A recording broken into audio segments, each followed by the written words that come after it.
আসসালামু আলাইকুম, কেমন আছেন সবাই?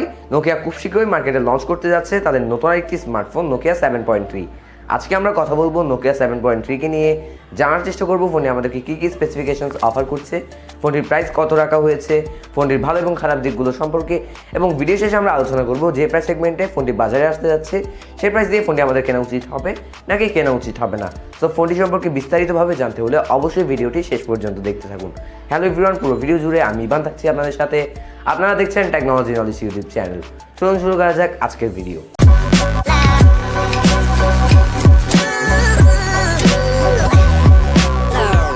প্রথমে আমরা কথা বলবো ফোনটির ডিজাইন অ্যান্ড বিল্ড কোয়ালিটি নিয়ে।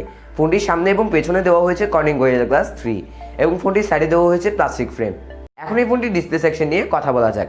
এই ফোনটিতে দেওয়া হয়েছে 6.5 ইঞ্চির full HD plus IPS LCD display, আর এই ডিসপ্লেকে প্রোটেক্ট করতে এখানে দেওয়া হয়েছে কর্নিং গোরিলা গ্লাস 3।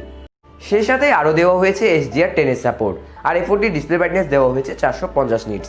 সো ইনডোরে আমরা ভালো পারফরমেন্স পেলেও আউটডোরে হয়তো একটু ইস্যু আমরা ফেস করতে পারি। এখন এই ফোনটির ক্যামেরা সেকশন নিয়ে কথা বলা যাক। এই ফোনটিতে দেওয়া হয়েছে কোয়াড ক্যামেরা সেটআপ, যার মেন ক্যামেরাটি হতে যাচ্ছে 48 মেগাপিক্সেলের। এছাড়াও এখানে আরও দেওয়া হয়েছে 8 মেগাপিক্সেলের একটি আলট্রা ওয়াইড লেন্স, 5 মেগাপিক্সেলের একটি ম্যাক্রো লেন্স এবং 2 মেগাপিক্সেলের একটি ডেপথ সেন্সর।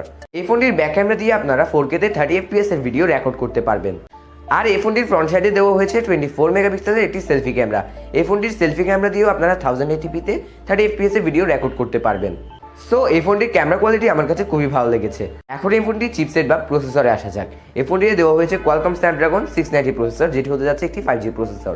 এই প্রসেসরের কারণে এখানে আপনারা হাই গ্রাফিক্স গেমগুলো মোটামুটি স্মুথলি প্লে করতে পারবেন।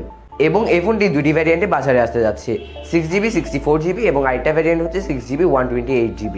আর SD কার্ডের মাধ্যমে স্টোরেজ এক্সপেন্ড করার সুবিধা তো থাকছেই। এছাড়াও এই ফোনটিতে আরও থাকছে 3.5mm অডিও জ্যাক এবং গ্লোবাল NFC সাপোর্ট।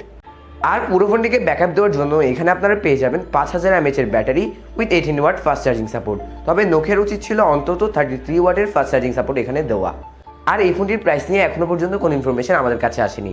তবে আমার মনে হয় তারা যদি ফোনটিকে বাজারে বিক্রি করতে চায় তাহলে তাদের ফোনটিকে 20,000 টাকার আশেপাশে বাজারে নিয়ে আসতে হবে, কারণ এই দামে অনেক ভালো ভালো ফোন কিন্তু বাজারে অলরেডি এক্সিস্ট করছে। সো আজকের ভিডিও এখানেই শেষ করছি। এই ফোনটিকে নিয়ে আপনাদের কি মতামত তা অবশ্যই কমেন্ট করে জানাবেন। আর এরকম ভিডিও সবসময় পাওয়ার জন্য আমাদের চ্যানেলটি সাবস্ক্রাইব করে পাশে আসা বেল আইকনটি বাজিয়ে রাখবেন। দেখা হচ্ছে পরের ভিডিওতে। ততক্ষণ পর্যন্ত সবাই ভালো থাকবেন, সুস্থ থাকবেন। আসসালামু আলাইকুম।